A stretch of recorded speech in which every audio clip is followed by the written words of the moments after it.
addu trophée bi indi ko fii Sénégal di ko santaat bu baax a baax di waxaat alhamdulilahi rabbil alamin di wax macha allah ndaxte nag mënoon nañoo dem état mënoon na def lépp lu muy def ñu dem ba final waaye duñu indi trophée bi kon boog bu dogalee tey yàlla suñu boom bu dogalee ñu indi fii tey trophée bi ñu ngi koy gërëmaat di ko santaat di ñaan yàlla ànd ceeg ñëpp yan nañu jig te yeneen topp ci di jaajëfalaat bu baax a baax itamit askanu Sénégal waaw askanu Sénégal ci gunge bi nga xamante ne gunge nañ ñu ci gunge ci équipe nationale de football bi gunge ci ak seeni ñaan ak seeni lépp di jiital ci jaajëfal bi président de la république njiitum réew mi moom mi nga xamante ne ca tàmbali ba ca njeexintal bi da ci dugal loxoom bu baax a baax loolu yëpp bëgg rek Sénégal daal di siggi mu ànd ci itamit ak suñu chef de gouvernement suñu premier ministre suñu jawriñ ci lépp li nga xamante ne soxloon nañ ko ci moyen financier ak moyen logistique madame le ministre tey jii nag ñun bu ñuy dem parce que bu ngeen gisee dara tamit lu sotti rek dafa am loo xamante ne jiitu na te moom la ñu tegoon xëj na ba daal di agsi ba fii suñu participation nag ci Coupe d'Afrique bii ñu génnee ñun avant ngay yegg ci participation am na fay jaar parce que participation bi loolu daanaka bay xool ci cappaandaw bala ca fin ba mais am na lu jiitu parce que xëj na boo indiwul préparation ba ca wax xëy na yow boo demee di participer ak loo am amit talent dina am yu fa mën a sooxe te xëy na bu sooxee loolu mën na impacter yow ci say performance su équipe moo tax ñun tey jii waxtaan bi nga xamante ne dama koy ñëw seq ak léegi nii ak taskatu xibaar yi ci ñetti poñ la ñetti phase maanaam ñun suñu préparation naka lañ ci duggee ci mbir mi ci biir naka lañ ci participer ak résultat yi nga xamante ne itamit ak perspective yi nga xamante ne fa la ñu jëm ci préparation bi ngeen may ma fàttali leen tuuti ñun bu ñuy dem ci jongante bi ñu ngi dem ak benn budget estimatif avec des postes de dépenses bien maîtrisés évalués à 5,125 milliards de francs CFA.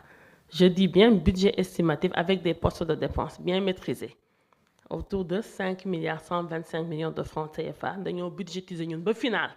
maanaam ci tàmbali bi ba final ñu ne ñun lii la suñu équipe bi soxla pour pouvoir participer à la Coupe d'Afrique des Nations de football 5,125 milliards de francs CFA lépp ngi ci biir wàllum hébergement wàllum restauration transport logistique ak yeneen yépp di fàttali itamit ba équipe bi di déplacé wu itamit ak samay collaborateurs ba ñuy dem ci match d'ouverture bi ñu ngi dem avec un montant en espèces de 30 millions de francs CFA dama koy fàttali parce que dafa am solo ndaxte loolu dafa nekk benn nouveauté ren ci suñu démarche ba ñuy dem ñun 30 millions de francs CFA rek la ñu déplacé woo en espèces ndaxte campagne yi nga xamante ne jotoon na fi jàll Sénégal ñëpp xam nañ ne que du bi may première partie si yàgg na jàll buñ doon dem dañ doon dem ak espèce bu bëri daanaka ay milliards lañ daan déplacé wu di jéggi frontières yi aéroport yi ñun nag gannaaw ñun dañoo ñëw inscrire ci benn démarche ci benn dynamique de traçabilité des dépenses ñu ne nañu fexe minimiser le transport en espèces paiement bépp boo xamante ne mun nañ ko def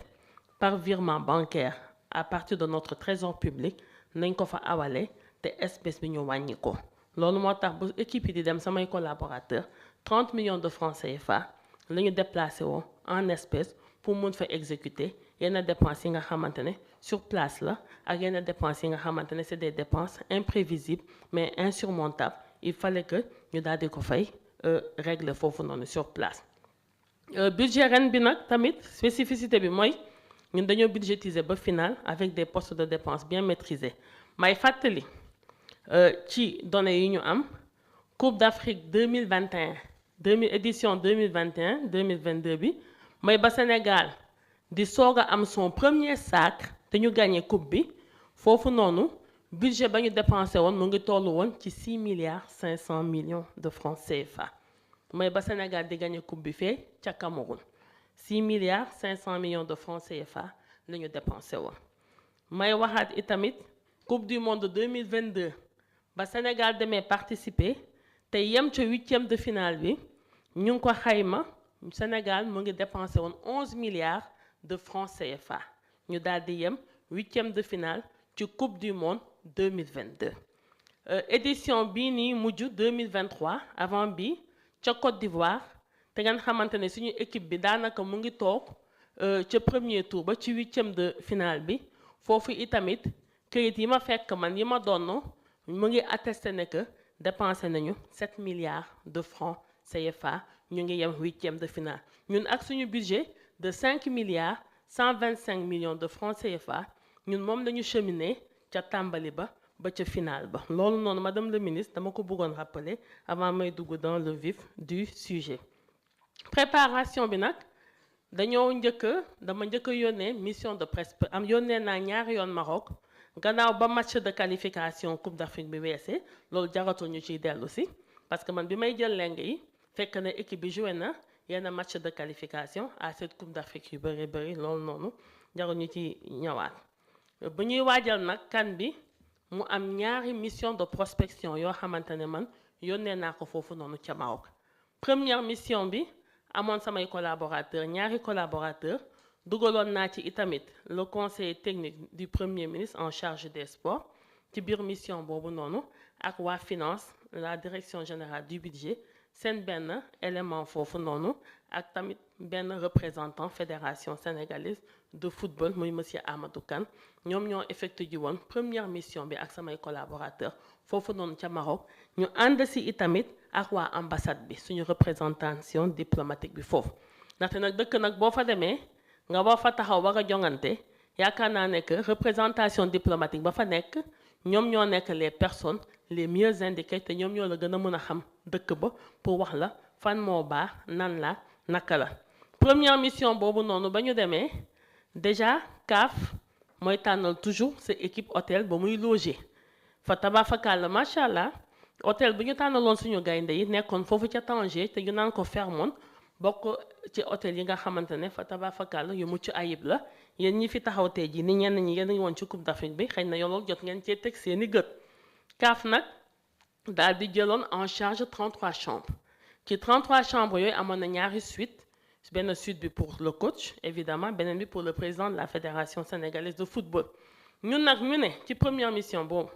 gannaaw ñun suñu équipe bi wax dëgg neex yàlla ñun dañ cee bëgg ay performance ndaxte nag moom coach bi ci contrat wam bi ba ma koy approuvé man mii jëwrin bi dama ko sasoon ne ko Coupe d'Afrique bi da ngay dem pour gagner ko demoo rek pour àgg final mais da ngay gagner coupe bi parce que Sénégal namul àgg final. ci la ñu ne nag nit ki nag boo ko laajee ay performance da nga koy mettre itamit dans les conditions ci la ñu décidé ne que te ak ndigal yi ma jot itamit ci président de la République ak le chef du gouvernement premier ministre ñu ne na nga fexe ba équipe bi nekk dans d'excellentes conditions ba nga xamante ne dinañu nekk dans des conditions de performance ci la ñu ne gannaaw CAF jël ñu nañu en charge 33 chambres yooyu noonu ñun nañ ci dolli ba mun a fexe chaque joueur mën a nekk moom kese ci néegam loolu moo indi état du Sénégal daal di jëlaat 27 chambres yokk ko ci 33 chambres yooyu noonu mu nekk un bloc lu tax 27 chambres yi parce que ci biir hôtel boobu noonu dañoo bëggoon isoler ñun suñu équipe bi ba loin de toute perturbation et loin de tout acte de parasitage ndaxte les conditions de performance pour les techniciens du sport xam nañu que dal mu laaj dafa bëri te élément bu mu njëkk a laaj mooy la tranquillité d'abord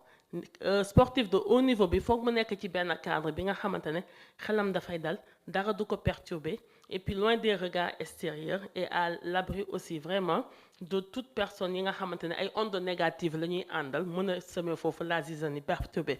ci la ñu jëlee ne doonte sax xëy na néegi dina ëpp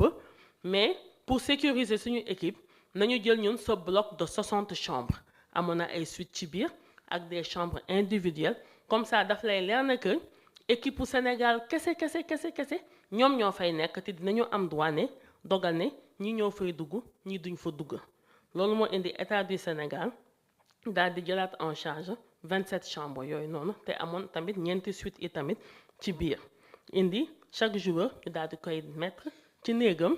ak tamit tous les membres aussi de l'encadrement technique tous les membres de l'encadrement médical itamit ku ci nekk itamit amoon nga sa néeg samay collaborateurs yi nga xamante ne itam ñoom ñoo àndoon nag équipe bi tollu woon ci ñeen ak yenn fédéraux yi pas ñëpp itamit le président de la fédération ak def naa ka toppa ca ñoom ñoo logé woon foofu noonu ca ak équipe bi les autres membres du COMEX ñoom dëkkuñu woon foofu loolu première mission boobu wax dëgg moo permettre ñu mën a stabiliser loolu identifier waale itamit hôtel bi nga xamante ne foofu la ñuy loger ñun suñu supporters yi buñ leen yóbboo ca Tanger ànd ci ak waa ambassade du Sénégal foofu noonu ca Maroc loolu moo indiwaat itamit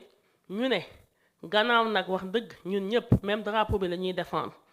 ci la ñu réunion ak waa 12e gaynde waa Ale Casa waa Lébu gi ne leen nag ren nag ànd par force la te benn dëkkuwaay lay doon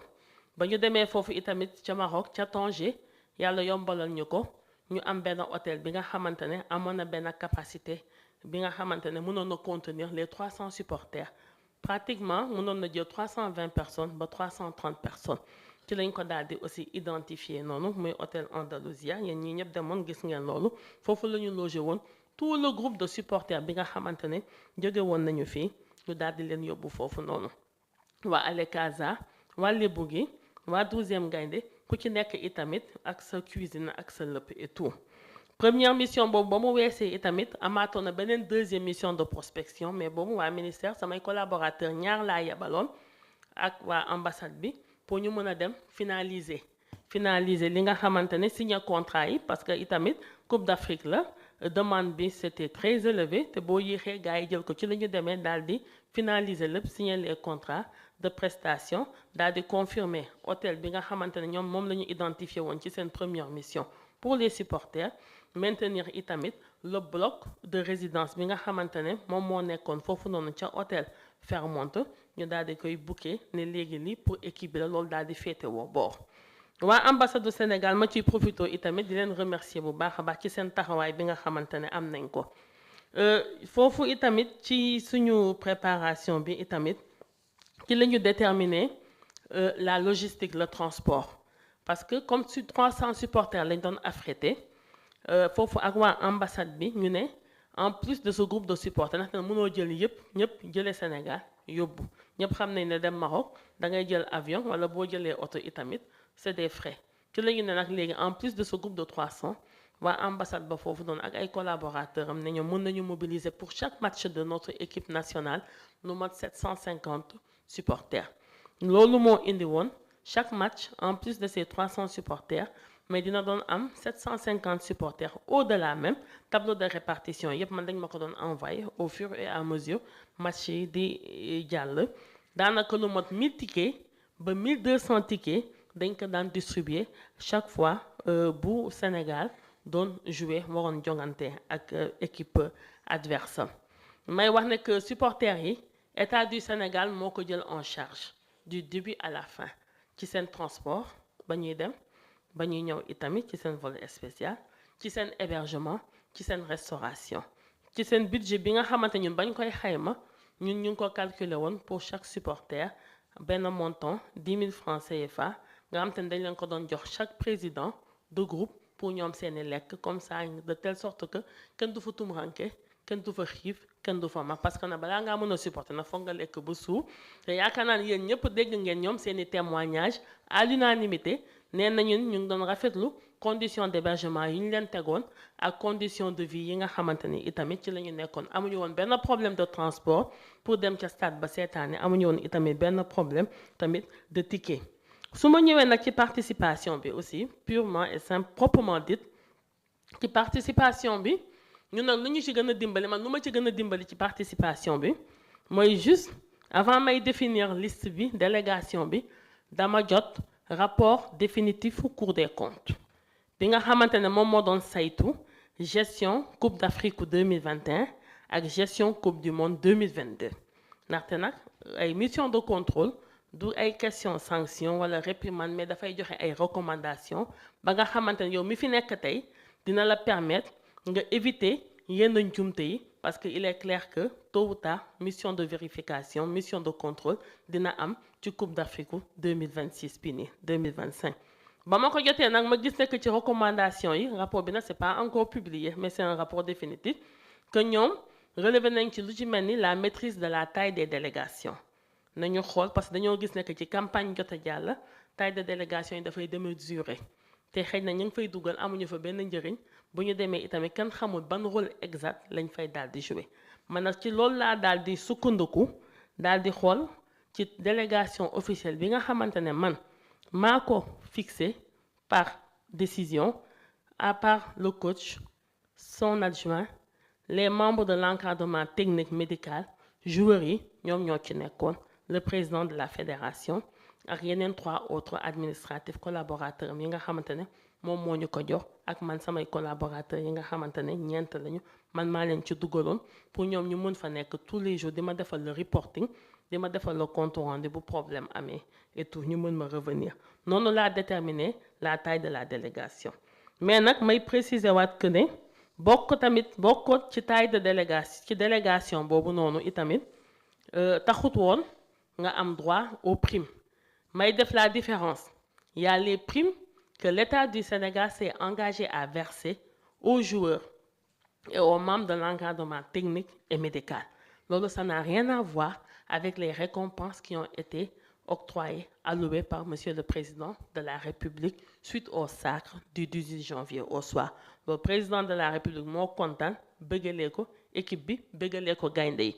mais par ailleurs à côté de ces récompenses am na ay primes yi nga xamante ne yooyu noonu État du Sénégal moo koy jox coach bi tous les membres de l'encadrement technique médical et les joueurs au fur et à mesure ñoom ñuy performer te loolu noonu am na fu bëri fii ci Afrique ak ci àdduna bi nu équipe bi di gën a yéegee boo qualifié 8e de finale am nga prime de performance nga jóge 8e de finale dem quart de finale am nga prime de performance nga jóge quart de finale dem demi-finale la même chose nga dem finale itamit loolu c'est les primes que l'État du Sénégal s'est engagé à payer am na yi nga xamante ne jot nañ ko fay ordre de virement bi et tout envoyé nañ ko au trésor public am na yi prime de demi-finale et de finale bi loolu itamit les procédures sont en cours te incha allahu rabbi ku ci nekk di nga jot li nga war a jot léegi nag souvent délégation officielle yi ñoom dañ daan percevoir aussi des primes de performance au même titre que les athlètes que les joueurs man nag ci rapport Cour des comptes bi toujours bu ma ci sukkandikoo ma ne lii c'est à bannir man duma ko def ndaxte effectivement Cour des comptes dafa joxe comme recommandation bu dee fonctionnaire bi moom buy déplacé wu am na ay ordre de mission c'est bien encadré par la réglementation donc kenn xamut ci lan la ñu war a mën a sukkandiku pour fonctionnaire boobu noonu ñu koy jox des primes au même titre que les joueurs prime de performance bu équipe bi demee quart de finale yow fonctionnaire bi am nga kii wala kii même bu fekkente ne fonctionnaire bi itamit dafa nekk itamit di liggéey tëddu fa du nelaw mais mu ngi liggéey man ma génne bépp fonctionnaire ne la jël beneen décision à côté de cette décision bi nga xamante ne ci lay arrêter la liste de la délégation officielle ne jël beneen décision ne nag ñii ñoo am droit am les primes qui doivent être versées par l'État du président fédération